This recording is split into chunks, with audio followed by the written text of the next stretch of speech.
नमस्कार दोस्तों, स्वागत है आप सभी का आज के मुख्य समाचार के इस वीडियो में। जी हां दोस्तों, मोदी सरकार की तरफ से बड़ी और महत्वपूर्ण खबर की अपडेट निकल कर आ रही, जिसकी सटीक जानकारी हम आपको इस वीडियो में देंगे। बस आप इस वीडियो के साथ अंत तक बने रहें। इसी के साथ दोस्तों, आज की बड़ी खबरों में आपको बताएंगे कि WHO की चेतावनी, एशिया में कोरोना की सेकेंड वेव के लिए तैयार हो जाएं, साथ ही इस दवा के इस्तेमाल पर लगाई रोक।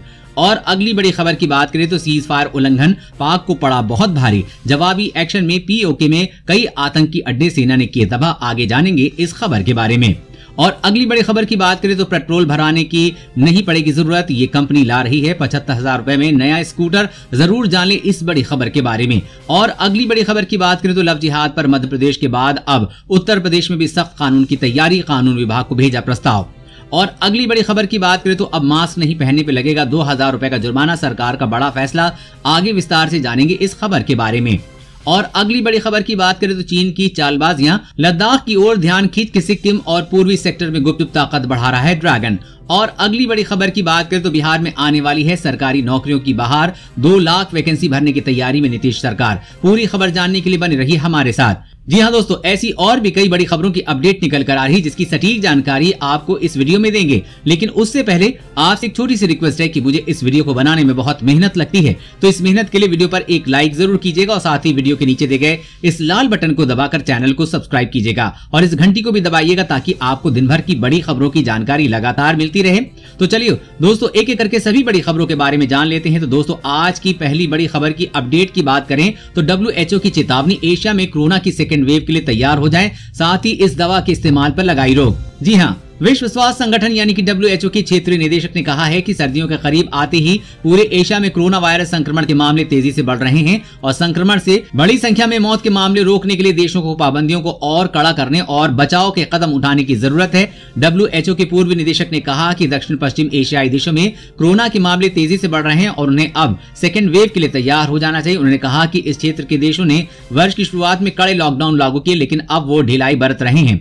उन्होंने कहा कि महामारी से बचने के मूलभूत उपायों, सामाजिक दूरी का पालन करने से लेकर मास्क लगाने तक का हमारे क्षेत्र में पूरी तरह से पालन नहीं हो रहा है और इसी का परिणाम है कि क्षेत्र भर में अस्पताल मरीजों से भरे पड़े हैं। साथ ही विश्व स्वास्थ्य संगठन ने कहा है कि दुनिया के जिन देशों के अस्पतालों में संक्रमितों के इलाज में रेमडेसिविर इंजेक्शन का इस्तेमाल हो रहा है, उन्हें फौरन इसे रोकना चाहिए। संगठन के मुताबिक इस बात के कोई सबूत नहीं कि दवा कोरोना के इलाज में मददगार है।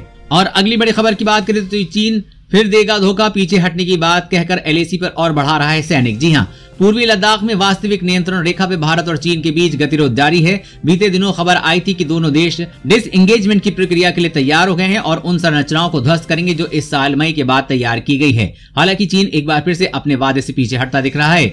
एक रिपोर्ट के अनुसार चीन की पीपुल्स रेवोल्यूशन आर्मी ने पोस्ट और रीइंफोर्समेंट सैनिकों का स्थानांतरण और बीते 30 दिनों में अक्साई चीन के कब्जे वाले जमीन पर सड़क निर्माण को और तेज कर दिया है। रिपोर्ट के अनुसार ये सब इस बात के स्पष्ट संकेत हैं कि चीन LAC पे लंबे समय तक के गतिरोध के लिए तैयार हो रहा है। साथ ही वो भारत पर भी दबाव बना रहा है, क्योंकि चीन सामने से तो समझौता की बात कर रहा है, लेकिन पीछे से सीमा पर अपने सैनिकों की संख्या लगातार बढ़ा रहा है।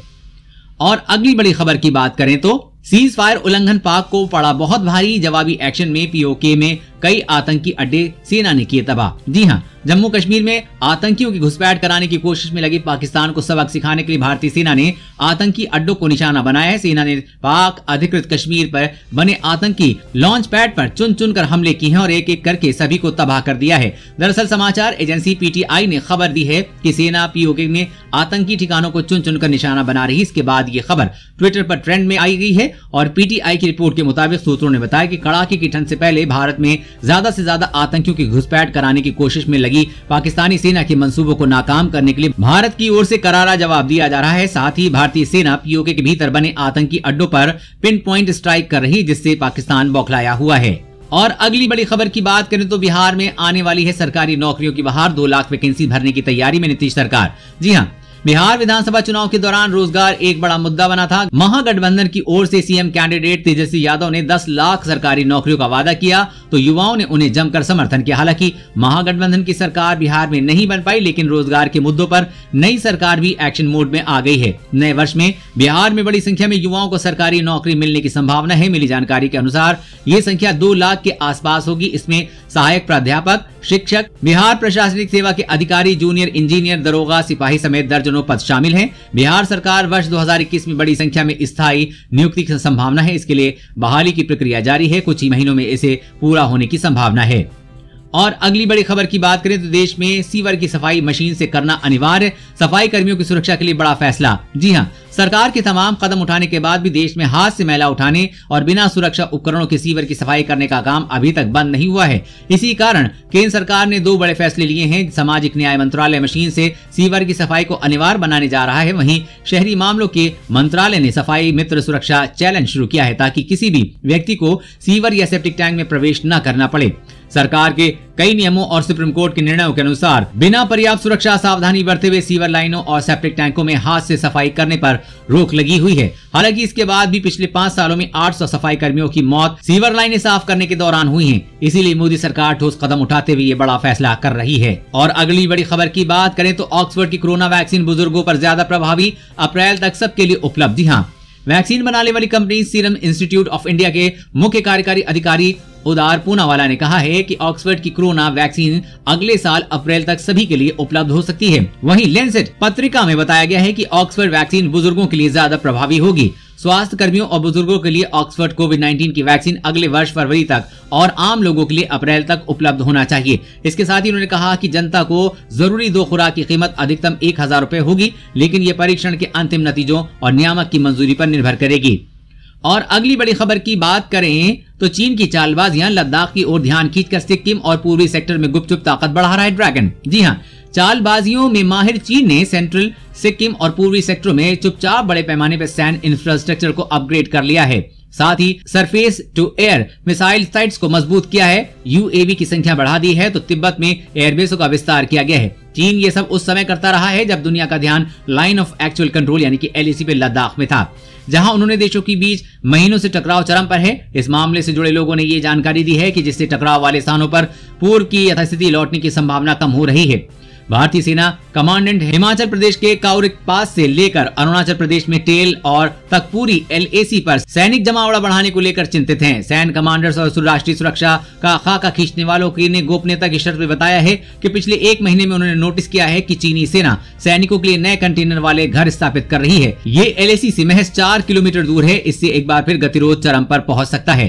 और अगली बड़ी खबर की बात करें तो पेट्रोल भराने की नहीं पड़ेगी जरूरत, ये कंपनी ला रही है 75,000 रुपए में नया स्कूटर। जी हाँ, स्टार्टअप कंपनी प्योर ईवी अगले महीने नया इलेक्ट्रिक स्कूटर लॉन्च करेगी, जिसकी खासियत उसकी स्पीड होगी। इस इलेक्ट्रिक स्कूटर का नाम एंट्रॉस नियो के नाम से पेश करने की घोषणा की गई है। इस इलेक्ट्रिक स्कूटर की शोरूम कीमत 75,000 रुपए होगी। इससे पहले प्योर ईवी ने अपना नया स्कूटर मॉडल एंट्रॉस प्लस पेश किया था, जिसकी शुरुआत की कीमत 56,000 रुपए है। ये स्टार्टअप कंपनी भारतीय प्रौद्योगिकी संस्थान हैदराबाद ने गठित की है। कंपनी के मुताबिक ये उसका 5वां उत्पादन है। इसमें 1.25 kWh पोर्टेबल बैटरी लगी है। प्योर ईवी IIT हैदराबाद की स्टार्टअप प्योर एनर्जी की इलेक्ट्रिक वाहन इकाई है। एंट्रॉस नियो 5 सेकंड में 40 किलोमीटर की रफ्तार कर सकता है। इसमें 2500 WH की पेटेंट वाली बैटरी लगी है। एक बार चार्ज करने पर ये ई स्कूटर 120 किलोमीटर चलेगा। दिल्ली में मास्क नहीं पहनने पे लगेगा 2000 रुपए का जुर्माना, केजरीवाल सरकार का बड़ा फैसला। जी हाँ, दिल्ली सरकार ने राजधानी में कोरोना का कंट्रोल करने के लिए मास्क की अनिवार्यता पर जोर देते हुए मास्क नहीं पहनने वालों पर जुर्माना बढ़ाने का ऐलान किया है। राज्य सरकार ने मास्क नहीं पहनने पर जुर्माने की राशि को 2000 रुपए बढ़ा दिया है। अभी तक ये राशि 500 रुपए थी। कोरोना की स्थिति को कंट्रोल करने के लिए जांच की संख्या में इजाफा करने का फैसला किया गया है, जिसके मुताबिक कोविड-19 जांच RT-PCR की संख्या को मौजूदा संख्या 18,000 से बढ़ाकर रोजाना 27,000 तक कर दिया जाएगा। साथ ही सभी नियमों को सख्ती से लागू करने के आदेश जारी किए गए हैं। और अगली बड़ी खबर की बात करें तो लव जिहाद पर मध्य प्रदेश के बाद अब उत्तर प्रदेश में भी सख्त कानून की तैयारी। कानून विभाग को भेजा गया प्रस्ताव। मध्य प्रदेश की तर्ज पर उत्तर प्रदेश की योगी सरकार भी लव जिहाद पर सख्त कानून बना की तैयारी कर रही है। इस संबंध में उत्तर प्रदेश के गृह विभाग ने न्याय व विधि विभाग को प्रस्ताव भेजा है। विधि विभाग प्रस्ताव की समीक्षा कर रहा है। हरियाणा के वल्लभगढ़ में कथित लव जिहाद की आड़ में हुई युवती की हत्या के बाद से ही कई राज्यों में इसे लेकर कानून बनाने की तैयारी की जा रही है। उत्तर प्रदेश, हरियाणा, मध्य प्रदेश और कर्नाटक ने इस संबंध में कानून बनाने का ऐलान कर दिया है। इसका मकसद लोभ, लालच, दबाव, धमकी या शादी का झांसा देकर शादी की घटनाओं को रोकना है। इससे पहले सीएम योगी आदित्यनाथ ने इलाहाबाद हाईकोर्ट के उस फैसले पर सहमति जताई थी, जिससे कहा गया था कि महज शादी करने के लिए किया गया धर्म परिवर्तन अवैध होगा। प्रदेश सरकार इस बाबत सख्त प्रावधानों वाला कानून लाएगी और फिर ऐसी हरकत करने वालों का राम नाम सत्य ही होगा। साथ ही आपको बता दें कि लव जिहाद कानून बनाए जाने को लेकर मुसलमानों ने सख्त नाराजगी जताई है। उन्होंने लव जिहाद कानून को संविधान की मूल आत्मा के खिलाफ बताया है। वैसे दोस्तों, आपकी क्या राय है? लव जिहाद पर कानून बनाना चाहिए या नहीं? नीचे कमेंट करके जरूर बताइएगा। और अगली बड़ी खबर की बात करें तो महाराष्ट्र में 31 दिसंबर तक नहीं खुलेंगे स्कूल, बीएमसी का बड़ा फैसला। जी हां, कोरोना वायरस से सर्वाधिक प्रभावित राज्य महाराष्ट्र में स्कूल कॉलेज को लेकर बड़ा फैसला लिया है। बीएमसी की ओर से जारी नए आदेश के मुताबिक अब मुंबई में आगामी 31 दिसंबर तक स्कूल नहीं खोले जाएंगे। इससे पहले गुजरात ने भी स्कूलों को दोबारा खोले जाने के आदेश दिए थे, लेकिन बाद में बढ़ते कोरोना संक्रमण की वजह से सरकार को फैसला वापस लेना पड़ा। खास बात है कि मार्च में लगे लॉकडाउन के बाद से ही शिक्षण संस्थान बंद पड़े हैं। महाराष्ट्र में कोरोना वायरस का कहर थमने का नाम नहीं ले रहा है। कोविड-19 इंडिया के आंकड़े बताते हैं कि राज्य में अभी भी सबसे ज्यादा एक्टिव हैं। ऐसे स्कूलों को 31 दिसंबर तक बंद रखा जाएगा। दोस्तों, आज की खबर में बस इतना ही। इसी तरह हर रोज काम की खबरें जानने के लिए आप हमेशा हमारे साथ जुड़े रहें। हमारे साथ जुड़ने के लिए वीडियो के नीचे दिए गए इस लाल बटन को दबाइए और साथ ही इस घंटी को भी दबाइए ताकि आपको हर खबर की सटीक जानकारी मिल सके। जय हिंद।